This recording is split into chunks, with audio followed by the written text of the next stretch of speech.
समारोप कार्यक्रमाच्या निमित्ताने मंचावर उपस्थित विद्यालयाच्या मुख्याध्यापिका आदरणीय सौ वारुणी मॅडम, उपमुख्याध्यापक श्री मोरे सर, पर्यवेक्षक Shri Pawar sir, Shri Shinde sir, Shrimati Gunjal madam, सर्व शिक्षक व शिक्षकेतर कर्मचारी वृंद आणि विद्यार्थी मित्रांनो, माझ्या मराठीची बोलू कौतुके परी अमृतातेही पैजा जिंके ऐसी अक्षरे रसिके मेळी ना ज्या माय मराठीच्या लेकराला असा मराठी भाषेचा गौरव करी 16व्या वर्षी ज्ञानेश्वरीचा ग्रंथ लिहून मराठी भाषेला समृद्ध केले, त्या मराठी भाषेच्या समृद्धते भर पडण्याऐवजी या मराठी भाषेच्या संवर्धनाची गरज पडावी ती किती मोठं दुर्दैव आहे.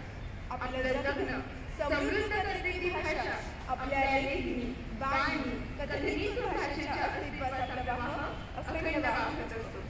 आज मात्र व्यवहाराच्या स्पर्धेत टिकायचं असेल तर इंग्रजी आलंच पाहिजे हा आपला अध्यास असतो.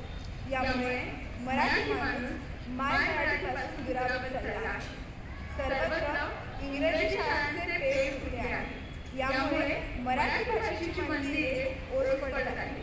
इंग्रजी भाषेचे आपण सुद्धा गुलामच झालो. लाभले आम्हास भाग्य बोलतो मराठी असे अभिमानाने म्हणणारे आम्ही, लाभले आम्हावरी आम्ही बोलतो इंग्रजी, लिहितो इंग्रजी, वाचतो इंग्रजी असे म्हणू लागलो आहोत. जिथे आई या व्यापक शब्दाची जागा मम्मी आणि बाबा या शब्दाची जागा पप्पा या शब्दाने घेतल्यावर बाकी शब्दांचे काय? आज इंग्रजी शब्दकोश वाढावा म्हणून डिक्शनरी असते, पण मराठी शब्दकोश वाढावा म्हणून मराठी शब्दकोश कुठल्या घरात सापडेल का? इथे कुठल्याही भाषेला विरोध नाही. कोणतीही भाषा आपण शिकली पाहिजे, कोणतीही भाषा आपण आत्मसात केली पाहिजे. पण हे करत असताना एखादी भाषा ही दुसऱ्या भाषेच्या नाशाला कारणीभूत ठरता कामा नये. परभाषेतही हा पारंगत ज्ञान साधना करा तरी माय मराठी मरते इकडे परकीचे पद चेपू नका. भाषा मरला देश मरतो, संस्कृतीचाही दिवा दिसे, गुलाम भाषे होऊन आपल्या प्रगतीचे शिर राखू नका. एखादं लेखक इंग्रजीत एखादं वाक्य बोललं तर त्या ऐकायला किती आनंद होतो, त्या लेकराचं किती कौतुक होतं. पण हे करत असताना मराठीत एखादा सुभाषित, अभंग, सायंकाळची शुभंकरोती त्या लेकरानं म्हणावी म्हणून किती अट्टहास माऊली करते हो. इंग्रजी अवश्य शिकावं, पण मराठीच्या संस्कृतीचा संस्कार जाणीवपूर्वक त्याच्या कोळ्या मनात करण्याला आवडत का? इंग्रजी भाषा अवश्य तुम्हाला जगवेल, पण मराठी भाषा जगवते आणि स्वतःबरोबर दुसऱ्यालाही जगायला शिकवते. 800 वर्षापूर्वी आमचा ज्ञानोबा, तुकोबा, संत एकनाथ, नामदेव ही माय मराठीला समृद्ध करणारी माय मराठीची लेकरे आजही कडी काळावर राज्य करीत आहे.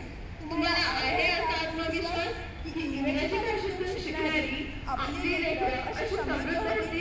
करतील काळावर राज्य की आपला हेतू फक्त एवढाच आहे की त्याने फक्त शिकावं आणि आजकालच्या काळात फक्त टिकावं.